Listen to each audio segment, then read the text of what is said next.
हातात माती काढली ती जेवत नाही काय हे काय आणि माती काढून गेले ती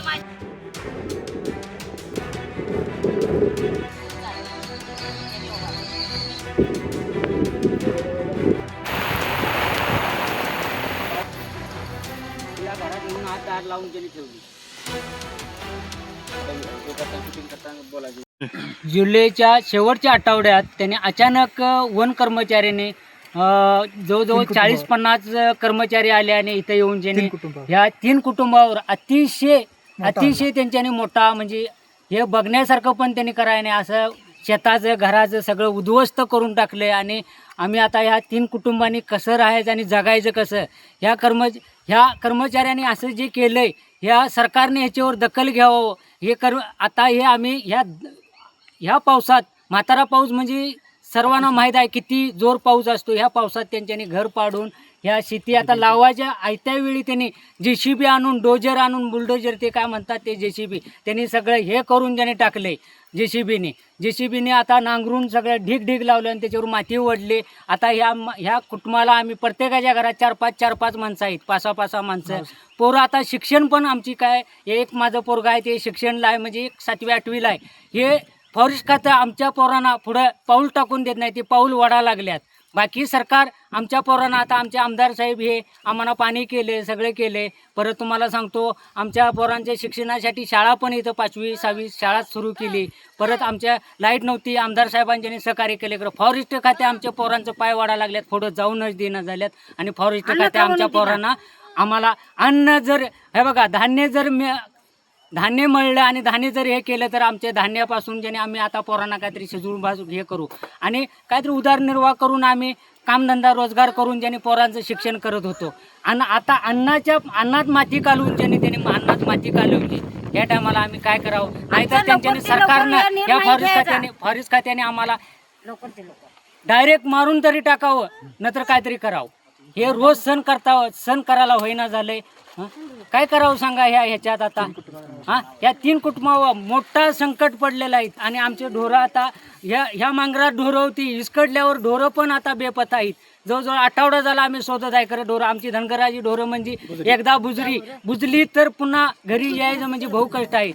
आता डोंगरात आम्ही 3 कुटुंब आम्ही शोधायला आलो होतो, ढोरं घावणं झालेत. बिबट्याचा तरी फार मोठा या जंगलात बिबट्याचा तरास आहे. बिबट्या ही ढोरा आता गेल्या वर्षी पण आमची 2 गायी मारल्या. फॉरेस्ट खात्यानं आम्ही म्हणालो बाबा आमच्या एवढं हे करा पंचनामा करा आणि आमच्या ढोरांना काय तर ढोरं मारल्यात. फॉरेस्टनं घरात आणून दाखवले मी, रक्त गळत होतं, माझ्या गाईला मारलेली. ती म्हणाले होत नाही असं म्हणाले आणि त्यापासून ती तिकडे याय नाहीत. आणि हे आमच्या आता या वडिलापासून आम्ही करत असताना वडील करीत गेले त्या मार्गाने आम्ही पण करत गेलो. पावसाळ्याच्या दिवसात मे महिना सुरू झाला की आम्ही शेताचं चालूच कामगीत करतो, नांगरणी करतो, भात आणायचं पेरायचं हे चालूच आहे. कधीसुद्धा फॉरेस्ट खाते आम्हाला कधीही त्यांनी काय बोलाय नाहीत. आणि मी दुसऱ्याच्या कामाला गेलो, संध्याकाळी घरी आलो तर घरी आल्यानंतर इथं शेतात आलो तर घर दिसेना, माझं शेत तरी नांगरलेलं दिसायला लागलं. त्यावेळी मला चक्कर मारली, BP माझी वाढली काय आणि मी जागच्या जागेवर पडलो. 2 वेळा आराडल्यावर कडवडणी माणसं होती ती आली, धुळापाणी काहीतरी आज करून घेतलंय धुळूने म्हणाली हे बघून ज्याने. आणि ती मला इथनं उचलून नेऊन त्याने मी औषध पिणार म्हणून ज्याने इथनं मी उठत नव्हतो, औषध पित होतो तोपर्यंत मी आपले ह्या पोरांच्याने मला उचलून नेलं. आणि असं काय करू नको, आम्ही आमदार साहेबांच्याकडे जाऊया म्हणालेत. आणि आमदार साहेबांच्याकडे आम्ही जाऊन हे सगळी दखल सांगितली. तर त्या 3 कुटुंबांची नावे धुळूमौली यमकर, विठ्ठल ज्योती कस्तुरे आणि लक्ष्मण धोंडोबा गावडे या 3 कुटुंबाचं उद्ध्वस्त केलेलं आहे. याला काहीतरी मार्ग आणि भाग याला काहीतरी पाडा पाहिजे, कर्मचाऱ्यांना काहीतरी अन्याय व्हावा असं आमची विनंती आहे. काय सांगितलं कर्मचाऱ्यांनी त्यावेळेस? तुमचं काही आम्ही काढत नाही, काय नाही, तुम्ही काय भिवू नको जा, काय नको जा. त्यासनी आरडबोंब केली त्यांच्यान, तरी पण त्याला काय त्यांच्यानी काय हे करायला नाही, काय नाही. ह्यासनी गोड बोलून ह्यासनी घरला लावून दिलीत आणि त्यांच्यानी JCB आलीत आणि सगळं हे कुटुंबाचं उद्ध्वस्त करून आणलेत. आणि हे मातीचं ढीग जे लावल्यात तरव्यात ते सगळं पुरा सगळं मातीत घालून ठेवलेलं आहे. 3 कुटुंबाचं असंच केलेलं आहे त्यांनी. आणि ह्याच्यावर काहीतरी त्यांच्यावर कारवाई व्हायला पाहिजे असं आमची विनंती आहे. मी भात त्यांच्याने काढलेला आहे परतून आणि मी विक्री आणून त्या शेतामध्ये मी परतून भात लावलेला आहे. तर ते म्हणून आणि वन पाण्याने वन खात्याने तरी पण देतात आणि मी मध्ये JCB घालून तरी बी जनावरांचा त्रास आम्हाला असून तरी पण आणि हे बघा इकरी भात आणून तिथे पुढं हे नाश्ता दुसऱ्याकडनं आणून मी लावलेला आहे. तरी पण त्याच्याने हे माग बघा की हे शिशिपणी घालून लावलेला भातात सगळं दैनादैन केलेले आहे सर बघा हे. आणि त्यांच्यानी दखल यांच्यानी शासनाने दखल यांच्यानी घ्यावा ही माझी विनंती आहे बघा. किती खर्च होतो तुम्हाला लावायला? तरी लावाला तरी सर 20,000 बी हे खर्च झाला आहे. तरी खर्च भागत नाही आहे. माणसं राबणूने आऊतने सगळं खताने बॅगने 312 भात लावलेलं बघा. 312 भात ते 500 रुपये एक भात कमीत कमी 15 किलो भात केलेलं मी सर यात. आणि ह्यांच्याने असं नुकसान हे करायची वन खात्याची त्रास, प्राण्यांचा त्रास, हातीचा त्रास, गौऱ्यांचा त्रास, माकडांचा तशी त्रास आहे.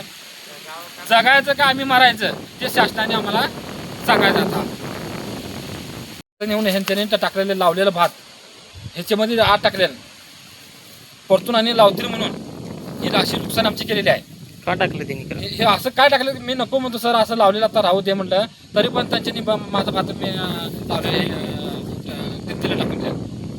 विक्री आणून हे सगळं बाग हे आऊत विक्री, माणसे विक्री, परत भात विक्री, खत विक्री. आता 1500-1600 रुपये एक पिशवी झालेली आहे.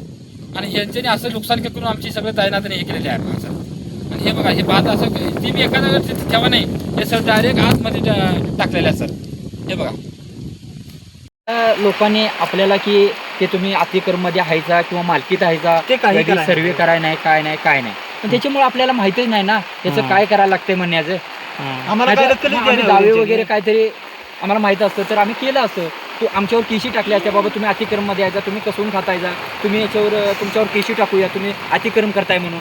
जर हे केलं असतं तर आम्हाला काहीतरी सूचना पण मिळाली असते. तुमच्यासारखा कोणतरी आम्हाला भेटला असता आणि की बाबा सांगितलं असतं दावे करा असं सांगितलं असतं ना. हे पण आम्हाला काय माहिती नाही आहे.